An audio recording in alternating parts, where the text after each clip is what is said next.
What if? What if you had a friend who died without knowing Jesus as their personal Savior? What if he or she went to hell? What if one day you received a letter in the mail from beyond? A letter from hell. A letter from your friend in the flames of eternal torment. The following is a dramatic presentation. It was written by a fictitious high school student named Josh to a friend named Zach. Although Zach had every opportunity to tell Josh about Jesus, he didn't. They were best friends. They played soccer together, they went to classes together, they partied together, they shared their lives with each other. But there was one thing Zach held back from Josh: his personal relationship with Jesus Christ. The rest of the story is simple and sad.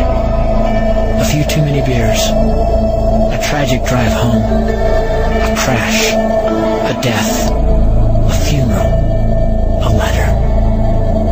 Here is that letter in its entirety. A letter from hell.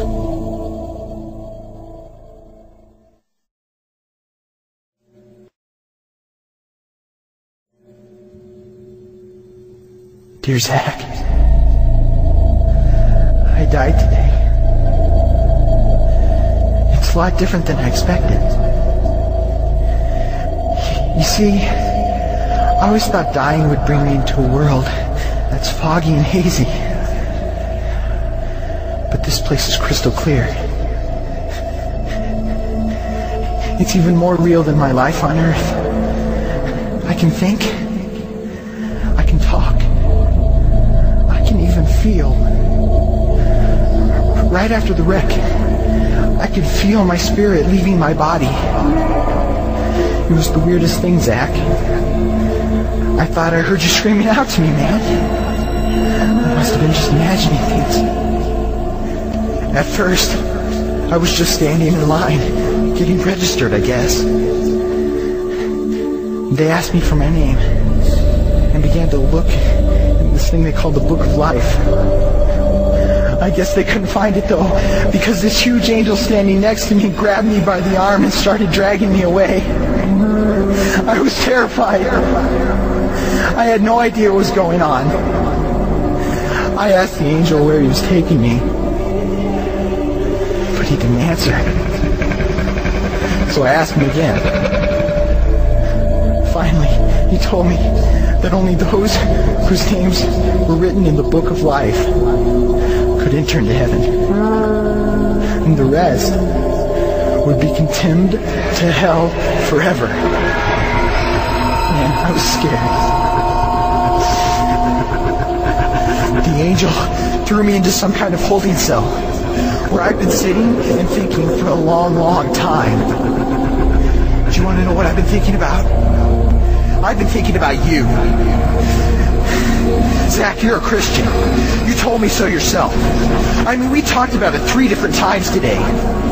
Kelly brought it up, and you laughed it off. Coach Adams brought it up, and you changed the subject. I mean, it came up right before the wreck. Well, the question I can't get out of my mind is this, Zach.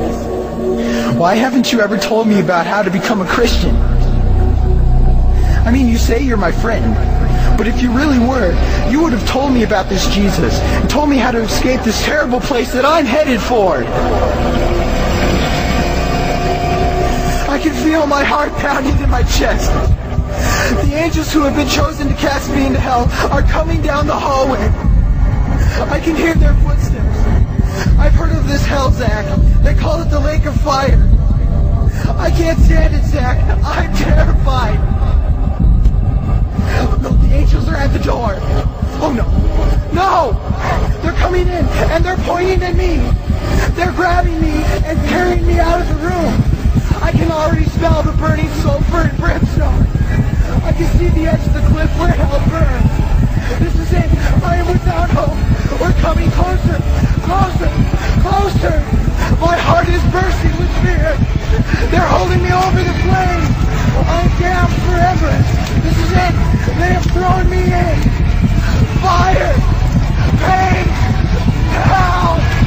Why, Zach? Why didn't you ever tell me about Jesus?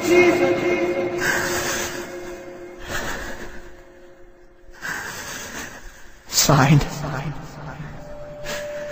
your friend, Josh. Your friend, Josh. P.S. Well done. Wish you were here. Wish you were here. Wish you were here. Wish you were here. Wish you were here. Wish you were here. Wish you were here.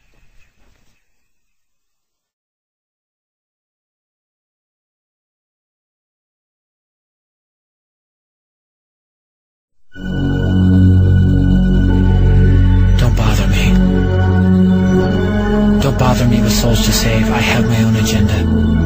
There's school to do, sports to play, important stuff to attend to. Don't bother me with my friend at work. He's got his own religion. I don't have time to change his mind. He'll make his own decision. Don't bother me with that little girl, the girl playing in the street. She's much too young to understand that the Savior she can meet.